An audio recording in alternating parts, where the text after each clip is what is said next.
के बारे में।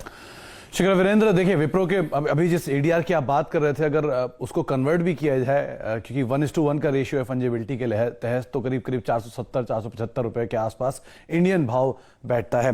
खैर, अगर विप्रो के ब्रोकरेज हाउसेस की बात की जाए तो मेजरली सभी ने इस पर थम्स अप दिया है और सभी के टारगेट्स भी ऊपर की तरफ ही ज्यादातर आते हुए दिखाई पड़ रहे हैं, एक आध को छोड़ के।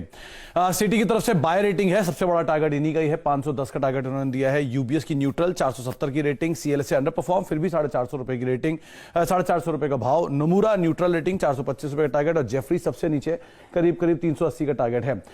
मेजरली सब ने जो कमेंट्री दी है वो तो बहुत ही स्ट्रांग है। नतीजे अनुमान के मुताबिक है, एक ही सुर में सबने बात साफ की है। मार्जिन सबसे बड़ी बात, 90 बेसिस पॉइंट का इंप्रूवमेंट जो है वो अनुमान से ज्यादातर लोगों के ऊपर की तरफ आता हुआ दिखाई पड़ रहा है।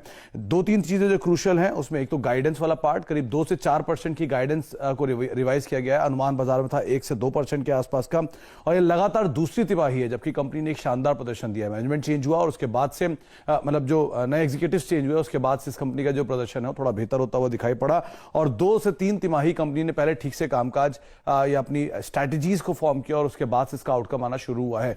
एक सबसे इंपॉर्टेंट पार्ट जो सभी रिपोर्ट्स में बोली गई है कि टीसीएस इन्फोसिस के मुकाबले बेहतर dollar revenue growth going forward Wipro से एक्सपेक्ट किया जा सकता है। तो ये एक पार्ट है जिसकी वजह से इनके जो टारगेट्स हैं उनको ऊपर की तरफ रिवाइज किया गया, लेकिन मेजर कंसेंसस करीब 450 से लेकर 500 प्लस के आसपास के आ रहे हैं।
बड़ी रिपोर्ट क्रेडिट स्विस की तरफ से आई है। इनफैक्ट नीलकंठ मिश्रा जी ने कई सारी बातें इस रिपोर्ट के अंदर कही हैं, और क्रेडिट स्विस की एक स्टील के ऊपर भी रिपोर्ट आई है, तो दोनों क्लब करके बातचीत करते हैं।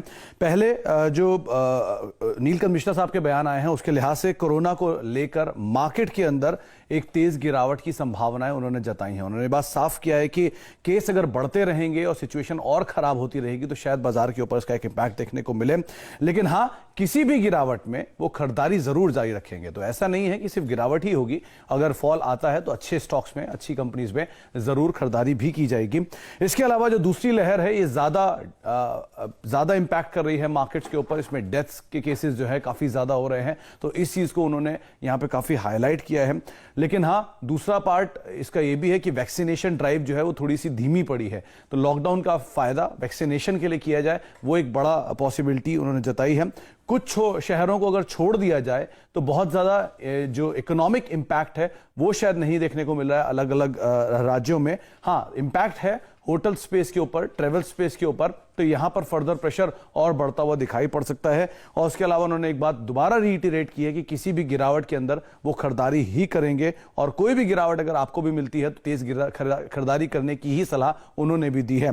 साथ ही साथ एक रिपोर्ट स्टील पर क्रेडिट स्विस की ही आई है, और उन्होंने यहां पर भी ये बात साफ रखी है कि मेटल स्पेस जो है वो एक अट्रैक्टिव स्पेस है, और टाटा स्टील, जीएसपीएल जैसे जो नाम है वो ज्यादा बेहतर दिखाई पड़ रहे हैं इस पूरे स्पेस के अंदर, और शायद गोइंग फॉरवर्ड कंपनियों की रियलाइजेशन और बढ़ सकते हैं। तो ये पहले सिटी भी कह चुका है और अब क्रेडिट स्विस भी कह रहा है। तो दो तरह की बातें, एक मार्केट में फॉल बढ़ेगा, फॉल बढ़ता है तो खरीदारी करें, और अगर मेटल स्पेस में चुनना चाहते हैं तो क्रेडिट स्विस ही ये मानता है कि आप टाटा स्टील और जीएसपीएल जैसे स्टॉक्स को देख सकते हैं।